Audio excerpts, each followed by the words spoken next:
যেন গাছের তাকে চিনে নাই, যেন সমুদ্রের পানি থেকে নিয়ে আসমানে আল্লাহ পাক 18,000 মাখলুকাত যাহা বানিয়েছে সবই যেন তিনাকে চিনে নাই। আর সারা পৃথিবীতে যাহা রয়েছে সব যেন নবী মুস্তাফাও চিনে নেন নবী আমার আগমনের পরে। এবং আমিনা বলতে আছেন, ওগো আমার আব্বাজান, যে নবী দুনিয়াতে আখিরাতে কোনো জায়গায় তুলনা নাই, ওই নবী আমার দুনিয়ায় এসেছে।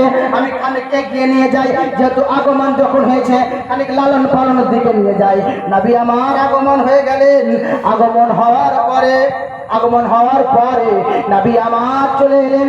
আমিনা বলেন, আমার লালকে কে নিয়ে যাবে শহর থেকে দূরে, কে লালন পালন করবে বাইরে, কোন দাইমা নেবে নিজের ঘরে, কোন দাইমা খাবে নিজের বুক দুধ ওপেন করে, এই বলে আমিনা চিন্তা করে।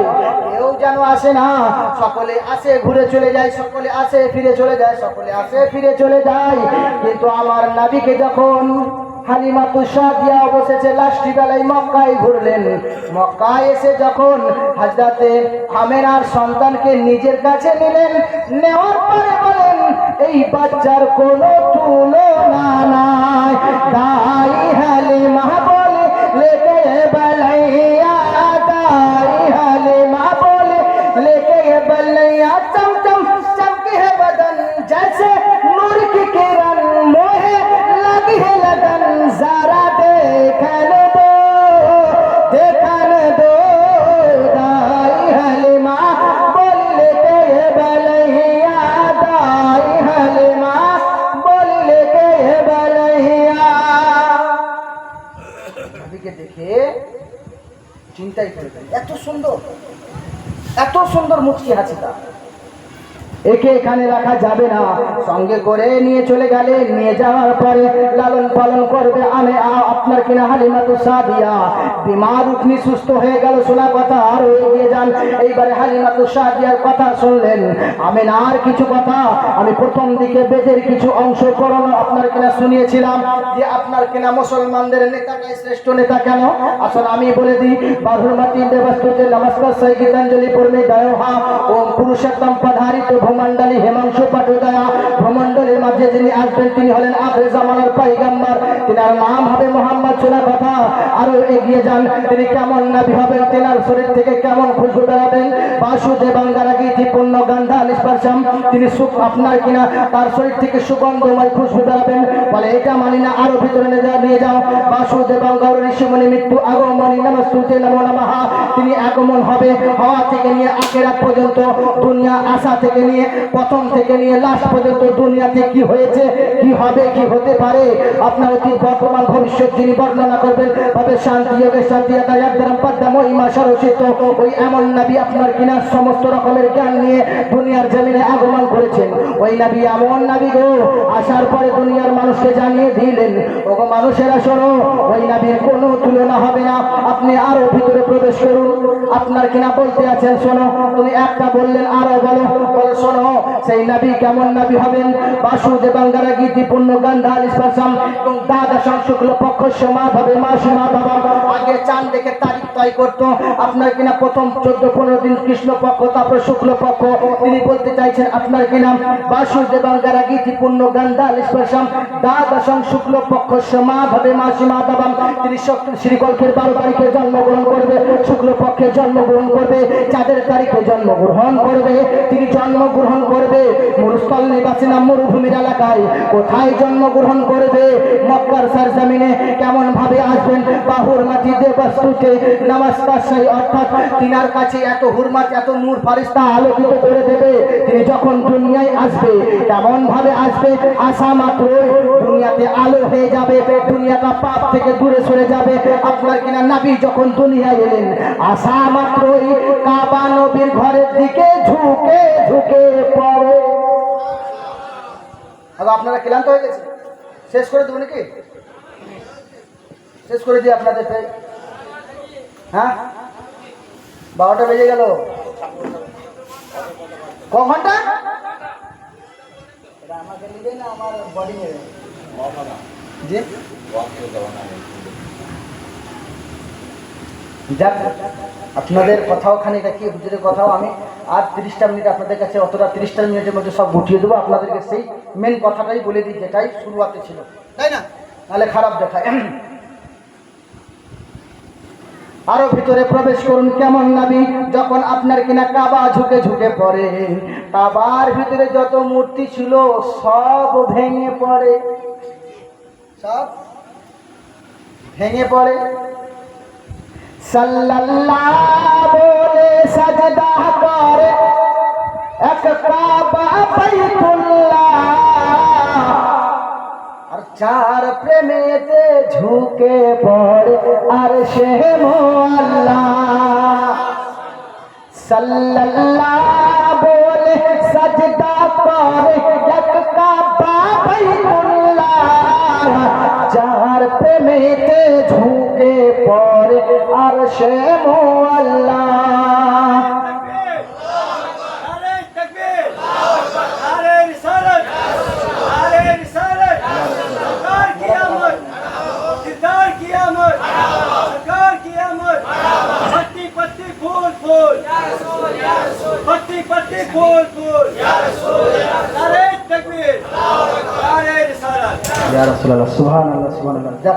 আগমনের নারা কেউ তো লাগালো উপর নিচে থেকে তো কম কেউ জেগেছে, আমরা মনে করলাম ঘুমিয়ে গেছে, আমিও ভাবছিলাম। আপনারা সব জেগে আছেন? এইবারে আমরা জশ্নে রবিউল আউয়াল মানাচ্ছি, নবী দিবস মানাচ্ছি। ওই নবীর শানে খানিক দরুদ শরীফ আবার পড়ে পড়েন। আল্লাহুম্মা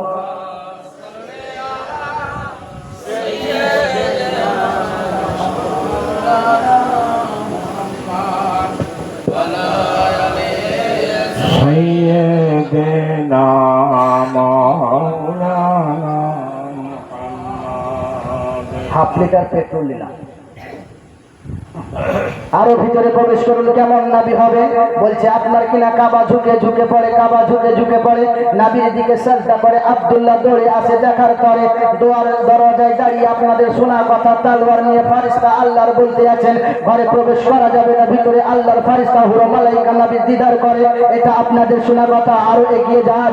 হালিমাতু সাদিয়া বলেন আমার নবী তো নবী। আমিনার কিছু কথা শুনলেন, হালিমাতু সাদিয়ার উটের কথা কিছু শুনুন।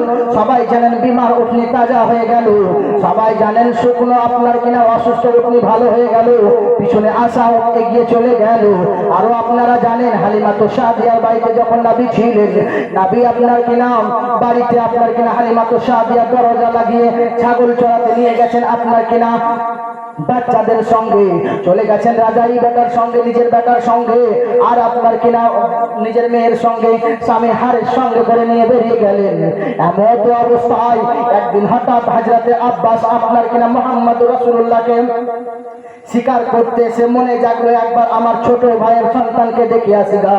দেখার পরে ঘোড়া চড়ে জলদি করে আমিনার ঘরে হাজির হওয়ার পরে দরওয়াজায় দেখে কুণ্ডি লাগা, কেউ নাই ঘরে।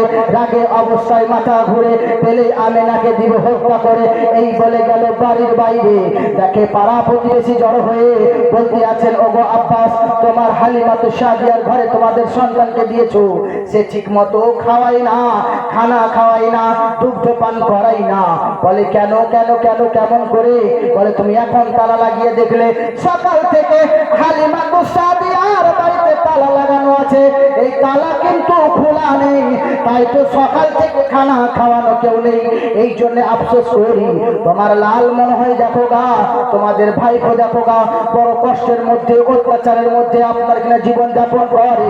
হালিমা এলো বিকেল বেলায় ঘরে, দেখতে পাচ্ছে আব্বাস দরজায় দাঁড়িয়ে হাতে তালওয়ার উলঙ্গ করে নিয়ে বলতে আছেন কি ব্যাপার আমার ঘরে আব্বাস কেন?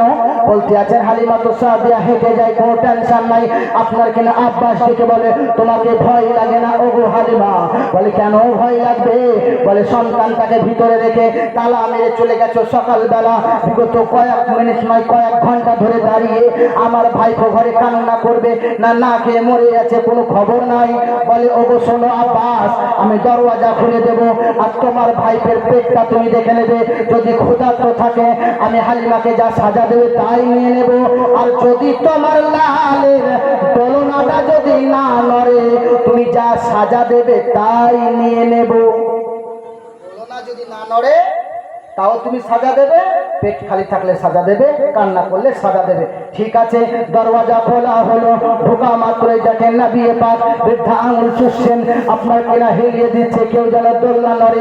তাই তো আমরা বলি, সকলেই জানেন, শায়েররা বলে, अपना फरिश्ता झूला झूलाए, फरिश्ता झूला झूलाए, देख बाहो अब हालिमा के घरवा में फरिश्ता झूला झूलावत हो, फरिश्ता झूला झूलावत हो, ताई हालिमा के घर में चांद निकलल बा तहबा नगरिया में, चांद निकलल बा तहबा नगरिया में।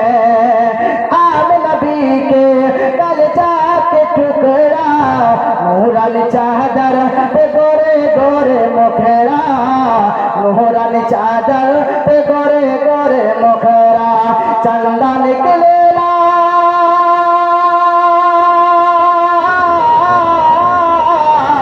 चंदा निकलेला जैसे बदरिया, चांद निकलल बात बा नगरिया मा,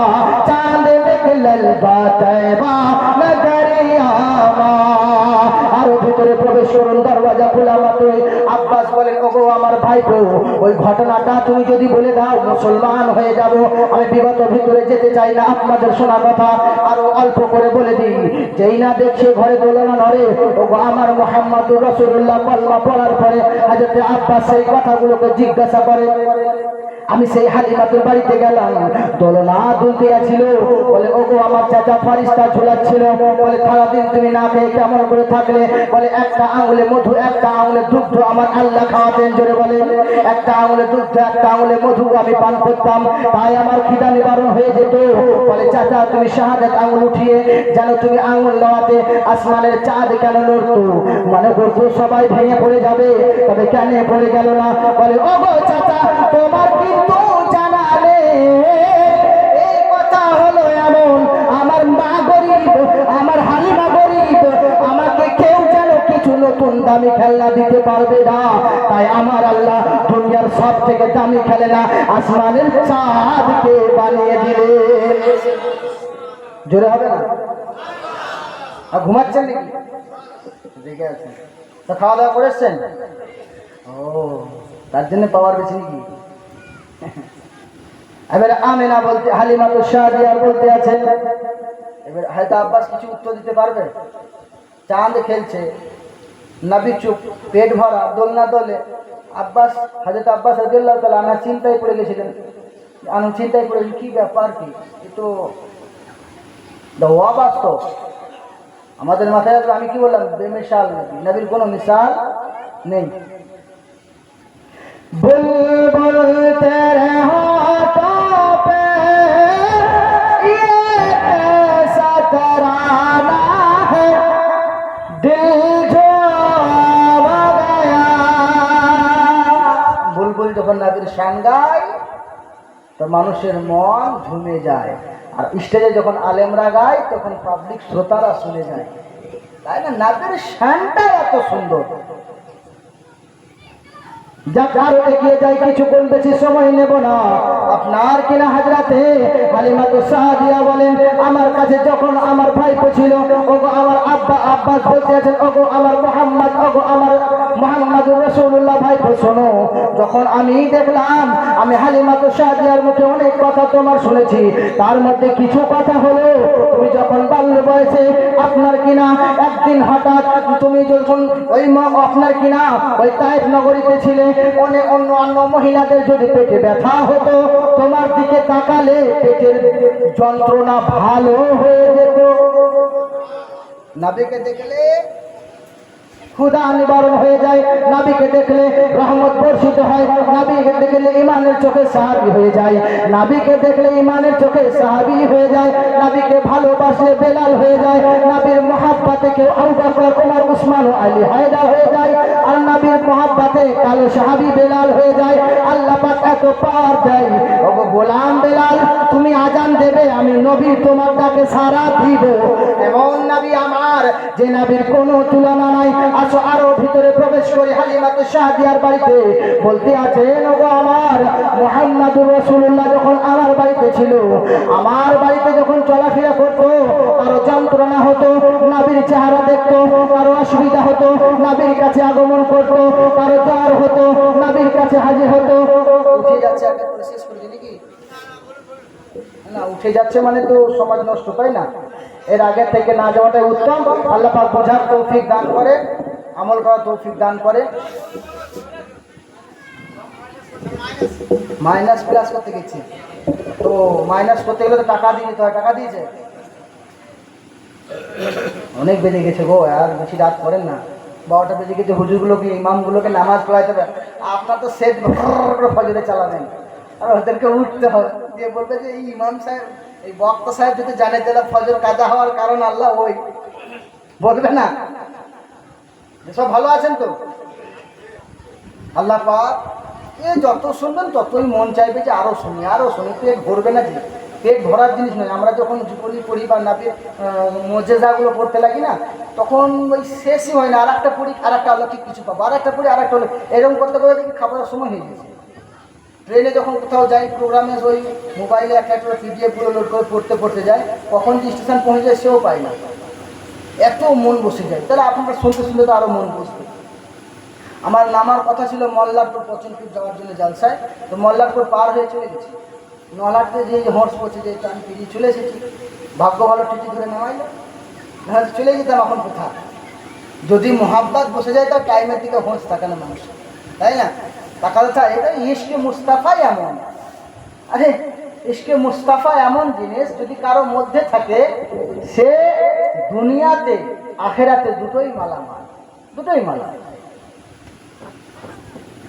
তো প্রথমেই বললাম, দুনিয়াতে আছে যত মধু আর চিনি, সবচেয়ে মিঠা হলো নবীজির বাণী, কোরআনের বাণী, সবচেয়ে মিঠা।